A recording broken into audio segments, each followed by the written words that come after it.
heart is not trying to say anything, it is just trying to make sure every part of the body gets the nourishment of blood flow.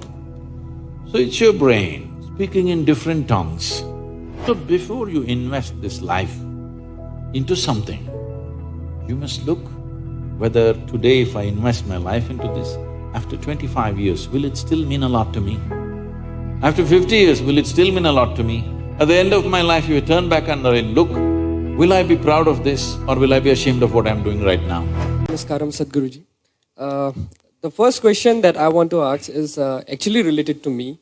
I'm in the last year of engineering, so now there is a very big decision that I have to make now, and people have told me that if I take decisions from my heart, I'll be successful in life. So, but there lies a problem. The problem is that I don't know which thought is coming from my heart and which thought is coming from my brain.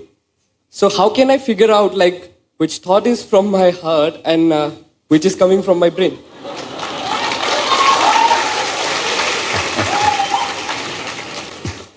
The heart makes only two sounds, lub-dub.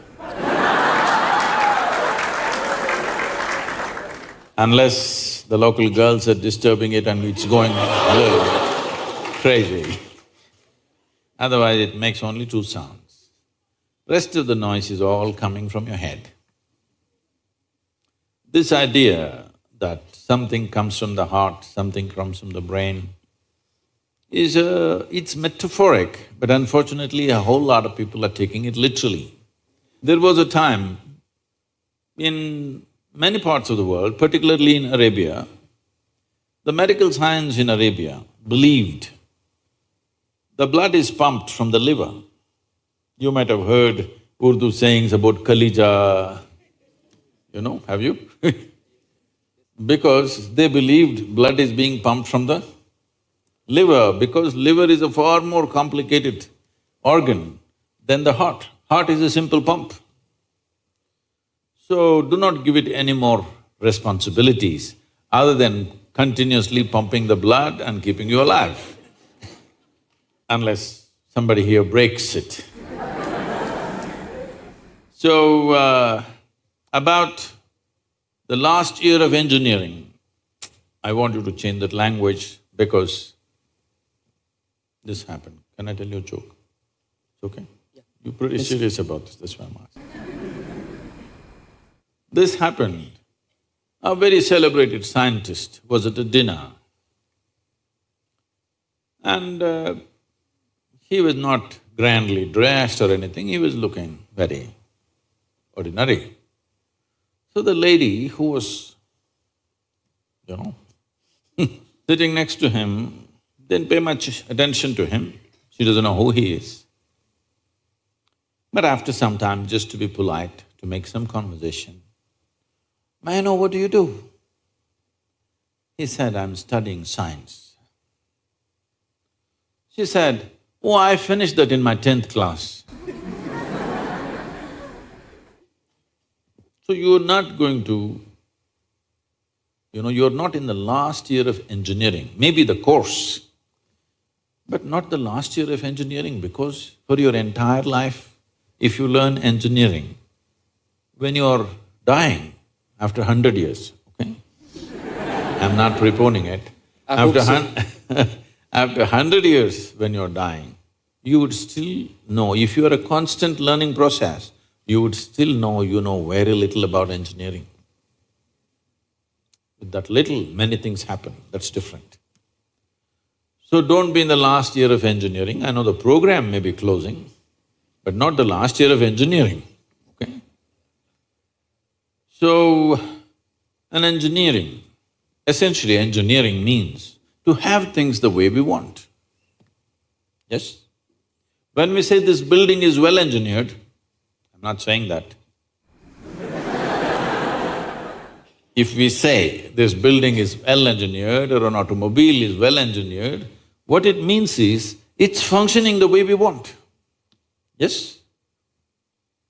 Of all the pieces of engineering on this planet, of many pieces of engineering, A tree is a fantastic engineering, even a mountain is fantastic engineering because it stood there for 1,000,000 years. That means it must be good engineering, isn't it? Yes? Something that stands there for 1,000,000 years must be well engineered. Of all this, the most sophisticated piece of engineering is human mechanism, isn't it so? Hello? Most sophisticated of all the pieces of engineering. Now, because it's a sophisticated piece of engineering, it needs a certain level of attention, otherwise you don't figure it. Now that we gave you such a highly, high-tech piece of engineering, I'm asking you, did you read the user's manual? I think there is no user manual for now. How can they make such a fantastic piece of engineering without a user's manual? Maybe it doesn't come with a booklet attached to your neck when you were born. But indications must be there, isn't it, how to use it? Huh? Is it true somebody who's an athlete or a gymnast or someone else like that learns to use their body than a whole lot of other people? Yes? Obviously, at least one aspect of the physical engineering of the body, they seem to have read the user's manual about the physical aspects. Is it true certain people are able to use their mind better than others? Maybe they read another part of the user's manual. So, now with this heart manual and the brain manual, see, the problem is most people are prejudiced against the brain. This is a question that always comes to me, Sadhguru, I want to meditate but thoughts are coming. The common question everywhere. I ask them, see, I'll make you meditate. We will stop the liver, we'll stop the kidney, we'll stop the heart, we'll stop everything, okay? Oh, no Sadhguru. So you want the liver to function when you're meditating. You want the kidneys to function. You want even the spleen to function, you want the heart to function. But you don't want your brain to function for some reason. This is simply because brain is a new equipment that you got in the evolutionary process. This level of cerebral development happened more recently compared to the other systems. If you cut open any mammal, they all have all these parts, isn't it? Every part that you have here, all of them have.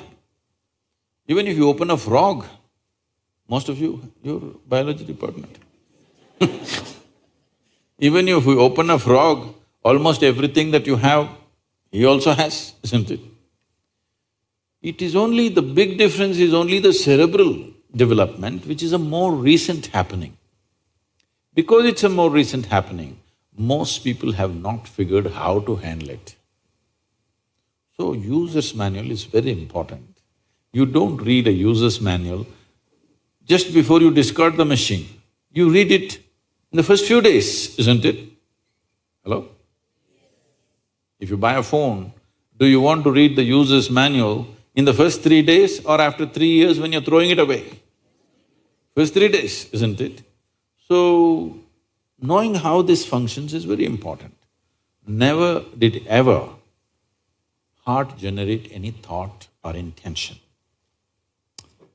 Well, when you looked at the young girl, heart beat more, that doesn't mean it's saying anything, it's just trying to compensate for the other levels of excitement that's happening.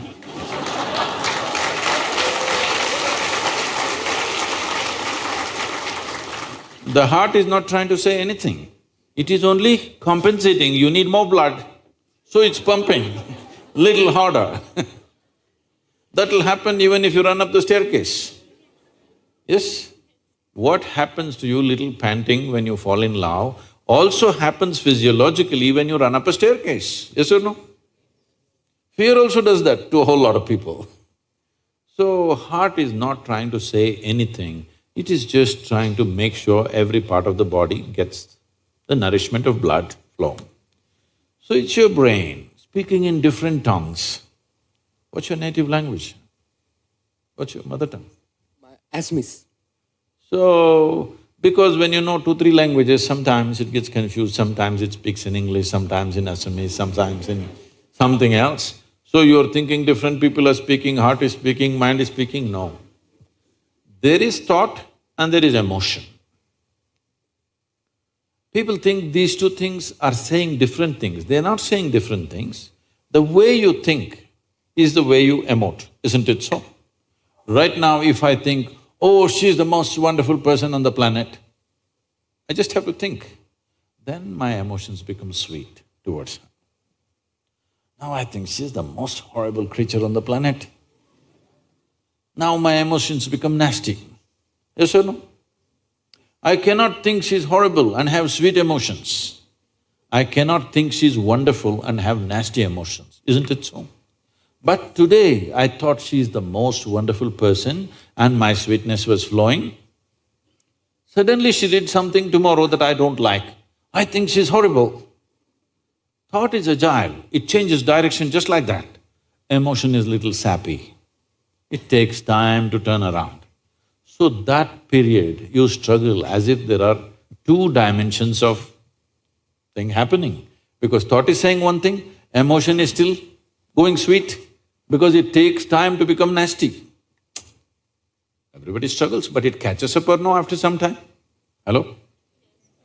Today you thought she's wonderful, sweetness was flowing, tomorrow she did something you don't like, you thought she's horrible, the thought is clearly saying she's horrible, but emotions are struggling because they can't turn quickly, they take time to turn. But after a week or 10 days or 2 months, depending on how deeply you're engaged, after some time, emotion catches up with the thought. Emotion also says, yes, she's horrible, so let's be nasty to her. So, they're not speaking different languages, one is agile, another is little slow in his corners. So, it looks like they're speaking different languages. When it comes to what you want to do, you must think clearly, it's very important. Thinking clearly means, the question is not about what will get me this, what will get me that. Is your life precious to you? All of you, I'm asking. Your life, is it precious to you? Yes. So before you invest this life into something, you must look whether today if I invest my life into this, after 25 years, will it still mean a lot to me? After 50 years, will it still mean a lot to me? At the end of my life, if I turn back and I look, will I be proud of this or will I be ashamed of what I'm doing right now? Doesn't matter what other people say. But you should not do anything that you will feel ashamed of, isn't it so? Huh? It doesn't matter, people say so many things. Everybody has an opinion, it's their business. But you don't do something that you will feel ashamed of, isn't it? Then you're turning against yourself. Somebody turns against you, you can leave them and go somewhere else. If you turn against yourself, you'll have to live with it forever. So, this is all you have to look at it. Something will get you money, something will get you comfort, that's not the point. What you choose to do, will it give you a life? When I say give you a life, are you just trying to make a living or are you trying to make a life out of this? This is important. Making a living is not an issue. A worm, an insect, a bird, an animal, all of them are making their life, making a living, isn't it so? They're even making a life out of it, but definitely they're making a living. So making a living with such a big brain is not an issue.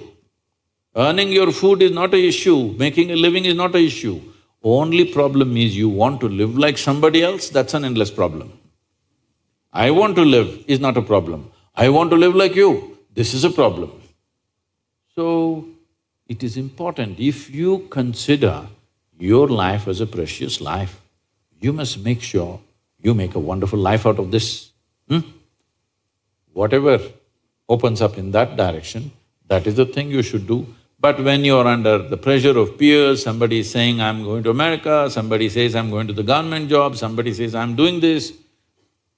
So one thing that all of you should do before you make big decisions in your life is withdraw from these pressures of peers, professors, parents, everybody. Just spend 3 days to 1 week by yourself. Look at it, what is it that you really want to do? Not under pressure from other people. What does this life want to do? Do that. It doesn't matter what other people think about it.